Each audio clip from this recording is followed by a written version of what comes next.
जब इसकी चर्चा कर रहे हैं सिंपैथी वर्सेस सॉल्यूशन, तो हमारे जीवन में ये दो प्रकार के शख्स होने चाहिए बैलेंस करने के लिए। इसको मैंने नाम दिया है the reminders and the shakers. जो हमें याद दिलाने वाले ऐसे डिवोटीज हों और दूसरे हों जो हमें झंझोड़ने वाले डिवोटीज हों। थोड़ा मुश्किल शब्द है, झंझोड़ दे, जोल्ट इंग्लिश में जिसको बोलते हैं, दोज हु गिव जोल्ट्स, बोल्ट्स, जोल्ट्स, हिलाए, हमें हिला के रख दे अंदर से।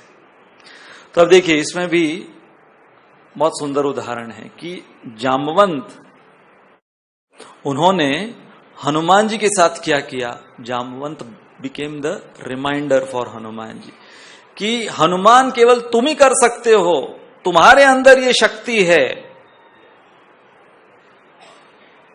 हनुमान जी भूल चुके थे अपनी स्वयं की शक्ति और जामवंत ने याद दिलाया।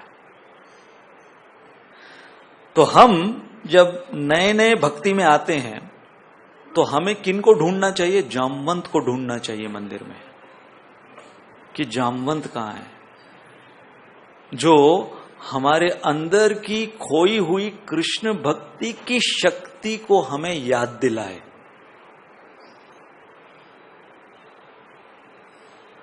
और फिर बहुत वर्षों बाद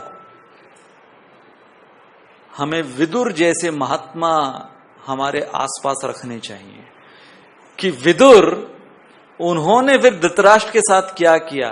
सब कुछ खत्म हो गया, अब युधिष्ठिर महाराज राजा बन चुके हैं। युधिष्ठिर, युद्ध तो खत्म हो चुका, 18 साल बीत गए, युद्ध खत्म हुए 18 साल बीत गए और अब राजगद्दी पर बेशर्मों की तरह धृतराष्ट्र अब भी बैठा हुआ था।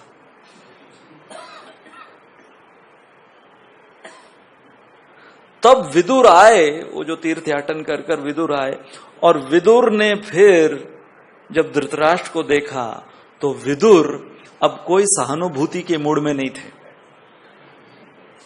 कोई फिलॉसफी सुनाने के मूड में नहीं थे। No pacification, no sympathy, no philosophy, only surgery. Cut cut cut उन्होंने शुरू किया। धृतराष्ट्र को कहा, लानत है तुम्हारे ऊपर धृतराष्ट्र, तुम्हें शर्म नहीं आती? भीम के द्वारा फेंके हुए टुकड़ों को तुम खा रहे हो। कौन भीम? जो तुम्हारे पुत्र का सबसे बड़ा शत्रु था। और भीम कैसे खिलाते थे धृतराष्ट्र को? ऐसे सही में दूर से फेंक के लेखा, भीम ऐसे धृतराष्ट्र को खिलाता था। अब जब आप किसी को परोस रहे हो तो पास में जाके परोसोगे ना, भीम ऐसे दूर से फेंकते थे, ले ले, ऐसे भीम खिलाए।